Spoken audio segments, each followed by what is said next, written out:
Welcome to Brooklyn Savvy. Today we're talking about one of the most pressing topics of our time, green jobs and the transition to a sustainable economy.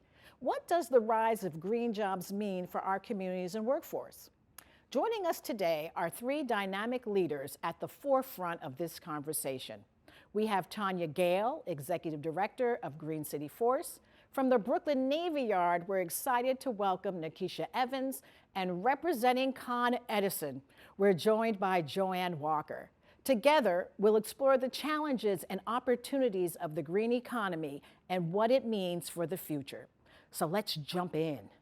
I wanted to create a safe space to have uncomfortable yet transformative conversations that move people, amplifying the voices of those who are underrepresented and who inspire positive change. I'm Toni Williams, and this is Brooklyn Savvy. Welcome to Brooklyn Savvy. So, Joeann, I am going to toss the first question to you because it's obvious, but there's so many levels to it. What is a green job and why is Con Edison driving this? Let me sort of start back with, New York has some of the most ambitious climate change goals that have come down. And this involves, a huge portion of that is preparing our communities for these new green jobs and the workforce development that's in the pipeline. So with Con Edison, the real focal point was basically, how do we bring our community along as we're, trying to meet these goals, along with creating other jobs and also getting folks the skills that they need to do those jobs. And that was really top of mind with Con Edison. And so when we're looking at what is a green job, we're looking at those types of jobs that can help us meet those goals under the Climate Act. And so what does that mean? It's looking at solar installation, EV, electricity, even to just regular green building, like construction-related green jobs. And so I think when people think about green jobs, we're always thinking about renewable energy, which is important, but there's this whole other world that talks about just sort of infrastructure, building up the infrastructure to make sure that it can withstand climate change as we go further, keep going further on. Because part of that goal, Con Edison sort of really took a look back and said, hey, what are we doing to help our communities move forward? We really need to invest in our communities, and one way is preparing our communities for the skills to work in green jobs. So part of that we did change, which is sort of exciting for the company, is we realigned our strategic partnership giving. And so now we are supporting nonprofits, some that are here on the panel, about investing in sort of these programs and nonprofits that are really training the future for the jobs that are to come. You see, because I used to think a green job was actually just working for an energy company. So even though you're an attorney, it's a green job because you're working in the energy sector. But clearly, it's far more defined than that. Absolutely. Mm-hmm. It is expansive. When we're thinking about clean energy in the future, it's not just about working for an energy company. That's easy. Right. It's looking at the types of jobs that are going to really help bring us along with clean energy and also withstand climate change. We've been talking about, in current time right now, like LA, where it's like literally a portion of the country is on fire. And so when we think about green jobs, we also can think about, types of jobs that help mitigate with the climate change. So it's thinking expansively about what is a job that's helping us meet our climate change goals and preparing people for those specific types of jobs. So it's a wide range of things. So you talked about Con Edison giving to nonprofits that are in this space. So that's going to turn me right over to you, Tonya, because you're Green City Force. Talk to us about what Green City Force is doing and who it's focusing on. We are a workforce training organization, a nonprofit based in the 5 boroughs of New York City, and we're also part of a national collection of 150 conservation corps. And our program as a nonprofit, with sponsors like Con Ed and others, are able to bring in young people, 18 to 24-year-olds, to have a full-time experience through a service initiative to build green job skills while they're also helping to transform positively the communities they come from, most often public housing across New York City. They're doing things like building farms, growing food. They're educating fellow residents about energy reduction, why it matters to have investments that support the stability and the environmental health of the buildings they live in, the communities they live in, and how they can be agents of change for their community while also building economic mobility.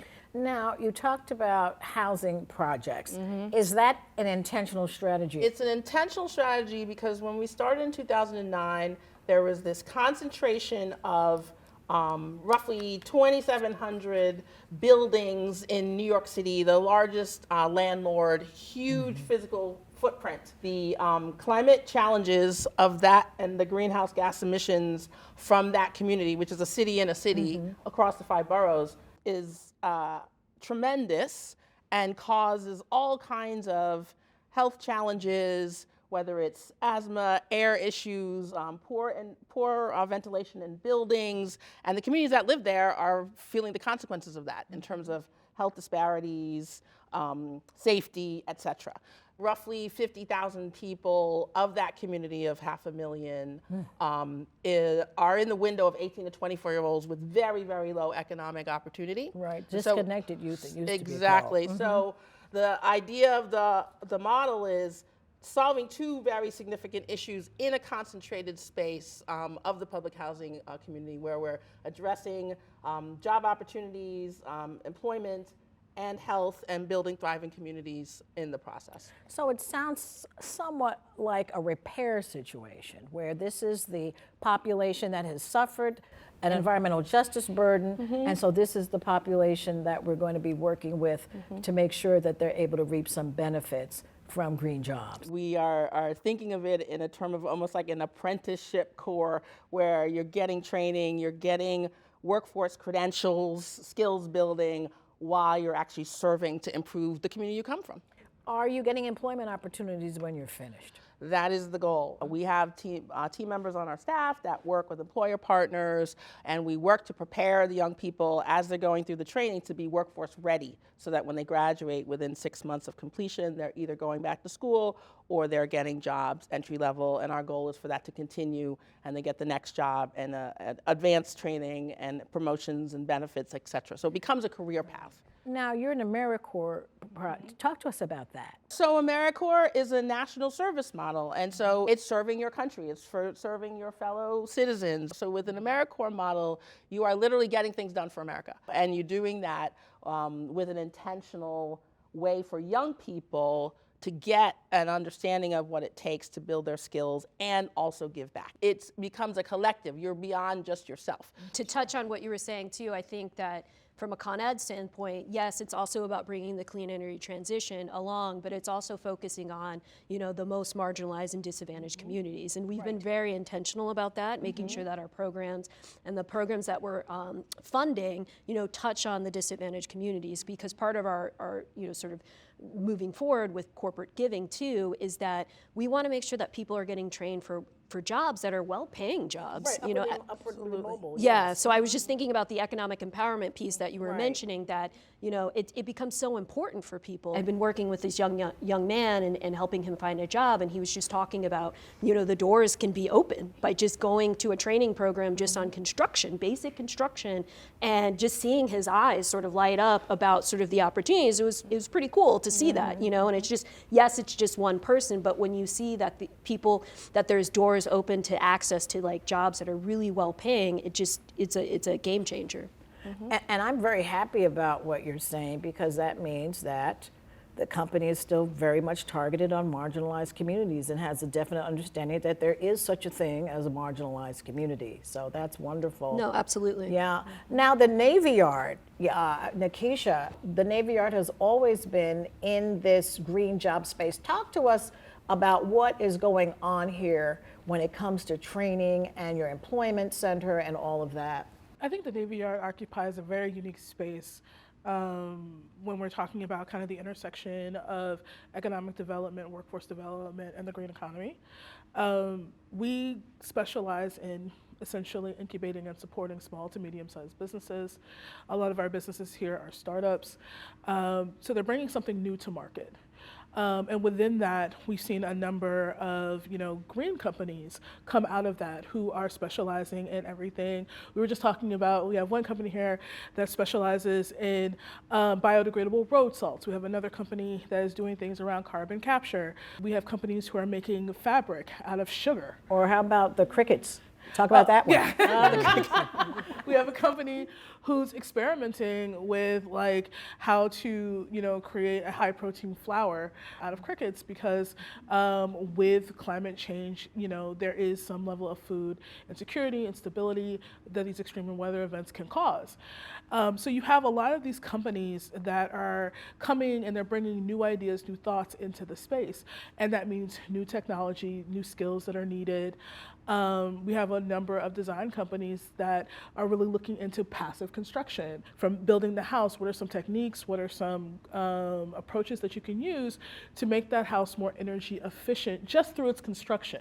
And so this gives us an opportunity to see like not only the new technology and innovation that is coming as companies and entrepreneurs try to respond to what's happening with climate change, but also the new skills and job opportunities. Because some of these jobs are not necessarily a complete departure from old jobs. You have a mix of, new technologies designed to mitigate what's happening with climate change, but then you also have some of the existing technologies.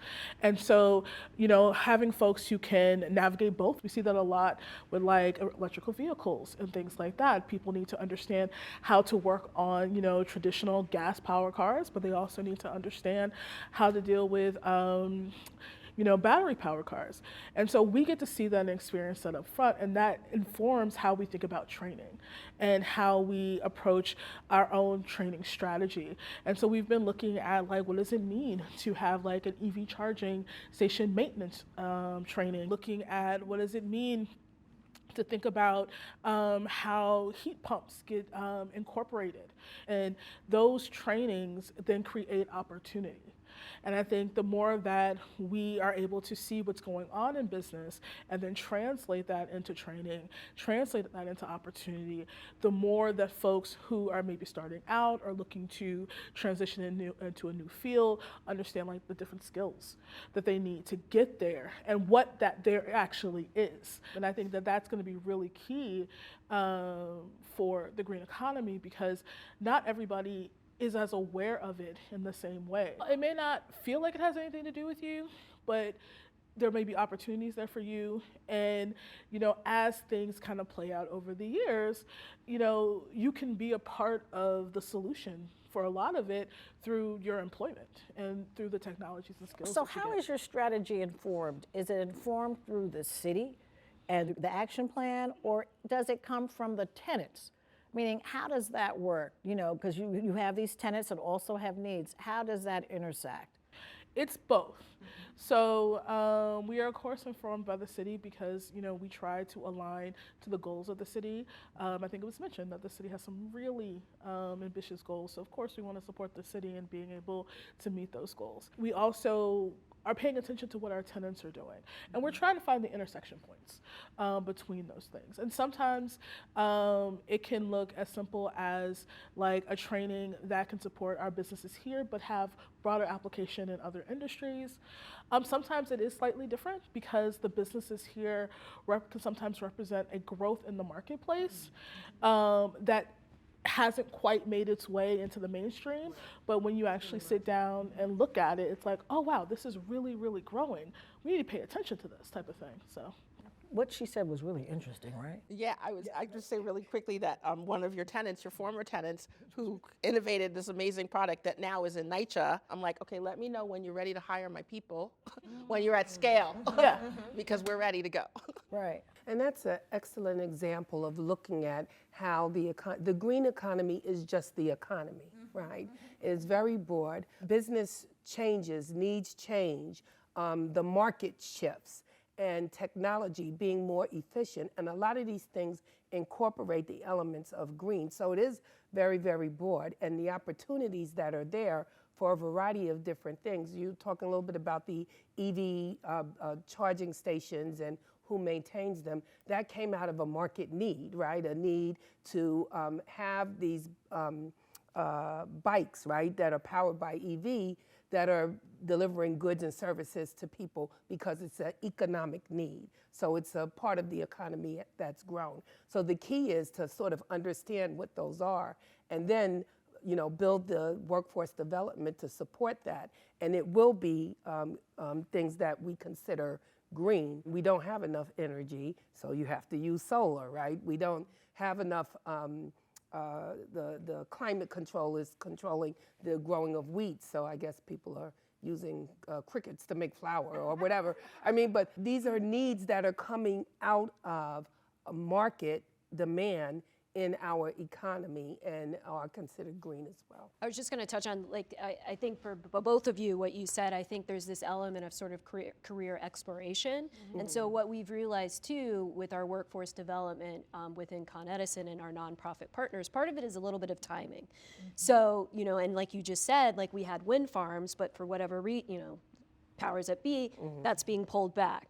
And so then we have to think about, okay, well, what are we training people for now? So it's like training people now for jobs that are currently available. And then it's also thinking about forward thinking. What are the jobs in the future? You made an excellent point that what we've realized too, so a lot of the young folks, because we've seen it, we said, hey, have you ever thought about EV or heat pumps, bringing sort of that green, clean energy lens to it? And they look at you with like blank stares, like, I didn't even know that was the thing. And you're like, what? It's part of the process too, is that for Con Edison, we are doing job training skills, but we're also doing a huge portion of just like exposing people to the types of jobs and the innovation that can be, because technology is moving so fast, as we all know. These skill sets are transferable, right, to different parts of the industry. So the idea of having folks understand, right, that EV and heat pump, there are potentially some transferable skills there, and these are opportunities that you can have. It broadens the workforce development opportunities. And then there's the traditional opportunities, like the linemen. Yes. And the cable splicers, you know, those are the traditional ones that can sometimes be takes a long time to train for. No, absolutely. And test for.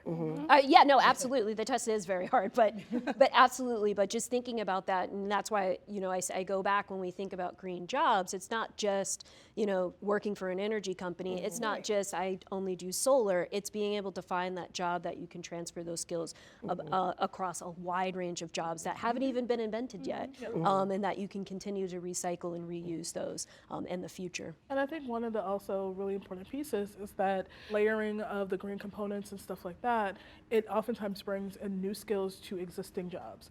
So when you start talking about things like batteries and all of that type of stuff, you're now getting into a piece that is beyond traditional electrical pieces. Now you're also talking about electronics, because a lot of times they are sending out error messages and they are using Wi-Fi to connect about their usage. We were just talking about AI and like meter reading and all of these types of things.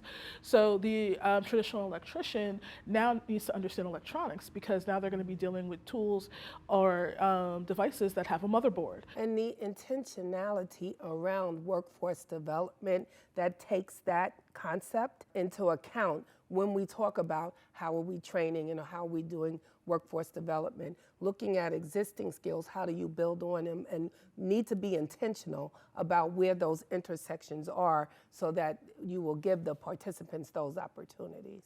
I'm thinking of the NYCHA population generally, and oftentimes there's some gaps, meaning what about that single mother that needs childcare and all these things? How does your organization fill in those blanks, help these folks get to the next level?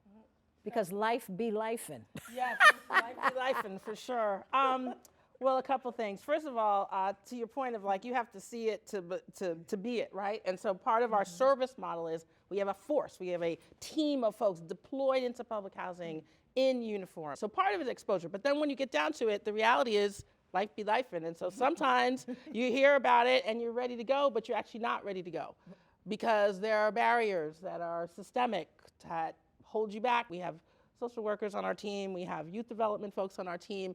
We have a very intentional process. We have referral partners. And so we look to help folks assess if they're ready. And if they are, fantastic. We've had people that have not been ready and come back when they are. We have success stories where people have come to our program and experienced being unhoused during their time with us and still managed to navigate successfully getting through, which is amazing. I mean, we just try to figure out with them what is real and what is possible, and just really try to help coach them through. And so wraparound services exist for sure. There always needs to be more. Partners sometimes can help with that. Yeah. What about your capacity? Meaning, if I'm someone and I'm 18 to 24 and I look at this show and I want to get involved or engaged, how many people can you take? How many lives can you change? Thanks to Con Ed, I can change a few, but so We're trying. Yeah, if you're 18 to 24 and you live in affordable supportive housing across the 5 boroughs, you can apply to our program. Straight up, end of story. You get a stipend while you're with us, you get transportation costs and resources. If you live in some other part of the country, there are cores nationally doing all different types of things in rural communities, in cities, et cetera. But for our program, you just have to want to try to do something outside your comfort zone that you may have never tried before. So our program participants, they're low income people, and they might be prioritizing, like, how am I going to pay my rent, even if they live in public housing? How am I going to feed my family? How am I going to pay for medicine?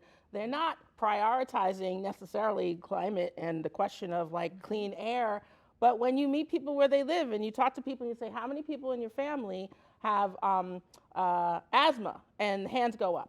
And you say, how many people in your neighborhood hear the exhaust trucks and the noise pollution and the bright lights coming into your community, because that's where like heavy manufacturing vehicles come through, and the hands go up. And if you connect the dots for people so that they see the value in why they should consider something, because it does affect their lives, and you're helping them to be exposed to understand that, then they want to participate. If you say, if we reduce energy costs in public housing, then maybe the funding that's used for correcting the conditions of the buildings will be more, and there will be energy savings costs, and that will lead to the quality of your life improving. And so you have to be intentional. What's in it for me? Exactly. Everybody wants to know what's in it for them. Like, that's human nature. Right. So part of the work is really helping people to understand the value for themselves, not just because we think it's a good idea. Absolutely. Now, we're talking a lot about these kinds of jobs where you're going to be working for someone.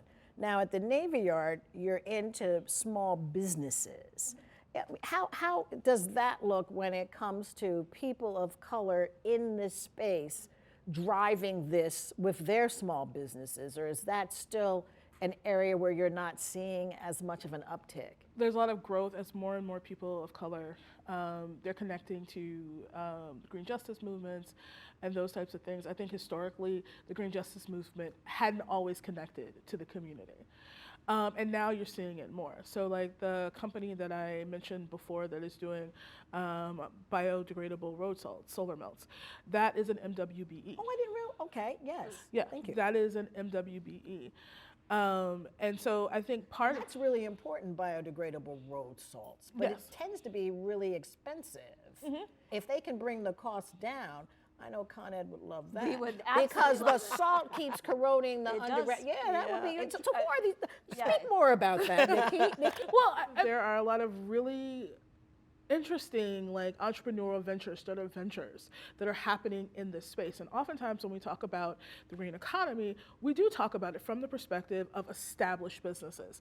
And there's nothing wrong with talking about established businesses. But paying attention to the startup ventures that are happening, paying attention to the ones who are starting to scale, supporting those ventures are really important. And I think when it comes to thinking about disadvantaged communities and, Black and brown entrepreneurs, women entrepreneurs and things like that in this space, we have to acknowledge that manufacturing can be tricky. The capital cost to start a manufacturing type of company is very different than, say, the capital cost of tech. And so a lot of times people, get that confused. Like, you have to have more sitting capital to start a manufacturing business. And so what does that look like? And that's something that we are looking at here at the Navyyard in terms of creating, working with different partners to create, loan programs and other things that take a look at what does it mean to be in the manufacturing space. But I do think that the way that we drive more entrepreneurs in this space is exposing them to the business that is already happening in this space. Because at the end of the day, business is problem solving. It's like identifying the problem, figuring out whether the product or service that you're bringing to market is solving that problem in an economical way that generates a profit and revenue. And so if students don't know, if young people don't know, if people of color don't know, if women don't know, if that first generation young white kid does not know about the problems that are out there, how can they then oh, maybe I have a solution to solve this problem? So I think a lot to really start building that up is to pay attention to the entrepreneurial ventures in this space and what people are working on, is to help to expose a variety of people. So I definitely think there's a lot of space. I think there's a lot of space to cultivate this, but it's definitely about talking about the issues and helping people to connect to them so they start thinking about how can I solve this better? How can I do it in a sustainable way that's profitable and that is beneficial? Because you can't have both. You can have that profitable business that does good. And I think that's what the green space is looking into. Thank you, Nikki, and thank you so much, Tonya and Valerie. And we will see you next time on Brooklyn Savvy.